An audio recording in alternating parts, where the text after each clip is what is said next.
Hi guys, this is going to be a little bit of a different video today. What we're going to talk about today is kerning versus tracking. And the difference between kerning and tracking is really, let's just say, the needs of the many versus the needs of the few. And what I mean by that is tracking is going to be always helping the group, a group of letters, which is, you can call them a word, right? So let's just go ahead and I'm going to go ahead and write down my name. So let's just say for tracking, and I'm going to manipulate the group of the letters. What I'm doing is I can expand. So that would be using positive tracking,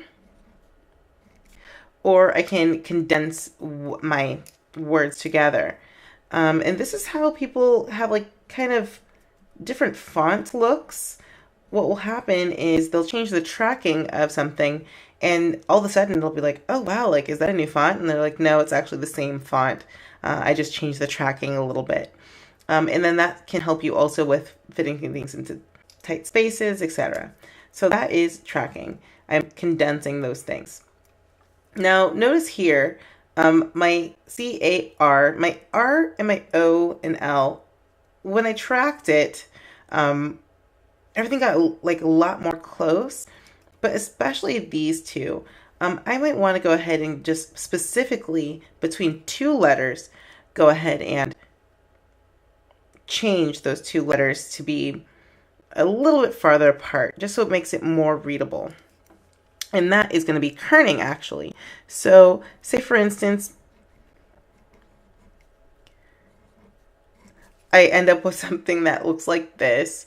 My A and my R are way too close together. They're overlapping. It's no good. What I could possibly do is put my cursor in between these two letters and separate them using kerning. So the outcome looks more like this. So if you wanted to space apart two letters, you'll use kerning versus tracking, which is spacing the group's entirety, all of the spaces in between them. So you're giving everybody space. So what I like to think about it sometimes is like, kerning's like a couple and tracking is like a party. So with this, you're bringing the couple closer or farther apart, those two individual letters, versus tracking, which is bringing a group together like a group hug, and then they all disperse at the end of the night. So that's something that you can think about there.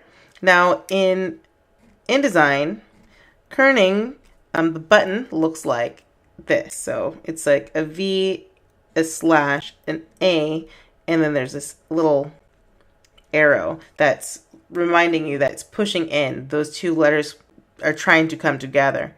Now with tracking, the button looks something like this. So it's a V and an A, and then actually this is actually all in white space by themselves. So this is all the one button. And there's arrows pushing them apart. So you're manipulating the group. That's why this is in a box, pushing them apart.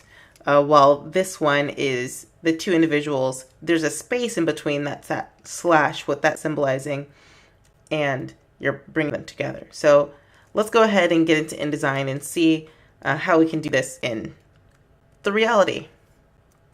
Okay, so now we're into InDesign, and what I'm going to go ahead and do is, notice here I already have a text box. I'm going to go ahead and type something in it. I'm pretty zoomed in, but let's try hello, Wally.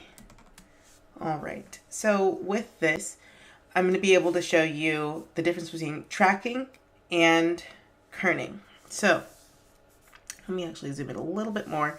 So if I wanted to change the tracking of these two groups of words, or letters, I should say, because a group of words or a group of letter is a word, right? So I can go ahead and select them. So I can hold and highlight them both. And then what I'm going to do is use tracking. So tracking is right here, this VA, as I said. If I go positive tracking, let me just go all the way to the extreme. It's like all pushed away, far apart. If I go negative tracking, everything starts getting clumped up together.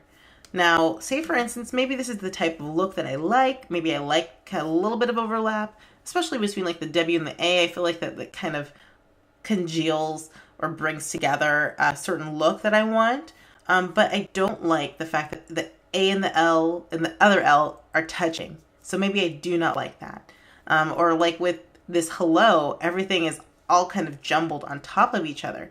But I do like the way certain parts of the letters look, like the H and the E look nice, but the ELL is just getting really crazy.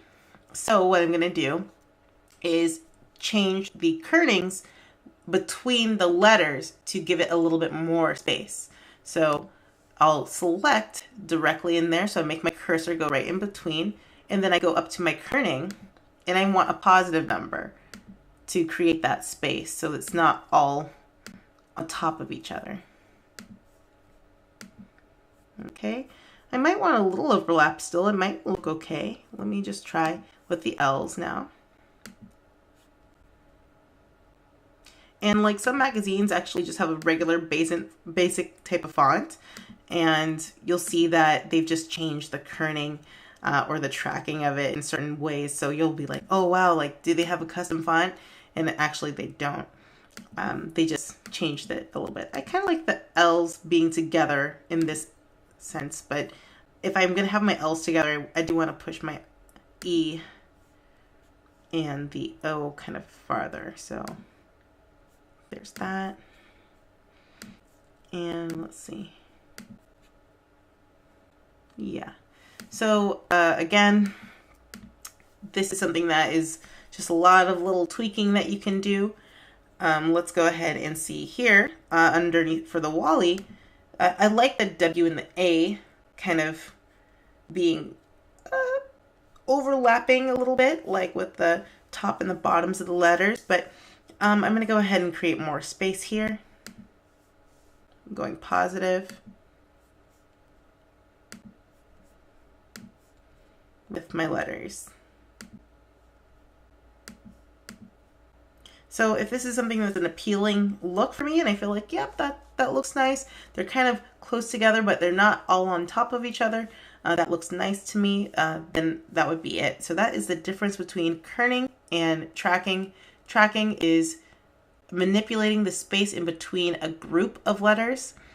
And then also we have kerning, which is going through individual two letters and changing the distance between them individually. Now I do want to let you know that when you go up to kerning, there'll be metrics and then there's optical. Metrics means something like when the person made that font, so then they made a certain amount of space between each of the letters on purpose. And that is going by the default of the font's manufacturer. Then optical is going by the way the letters are shaped and way they look together. So that's the difference between metrics and optical. If you just want to check those out, they'll be different for every different font that you choose. It's going to be based off the manufacturer or just simply based off of the optical, the way the letters look together. But yeah, that is the difference between kerning and tracking. You guys have a wonderful day.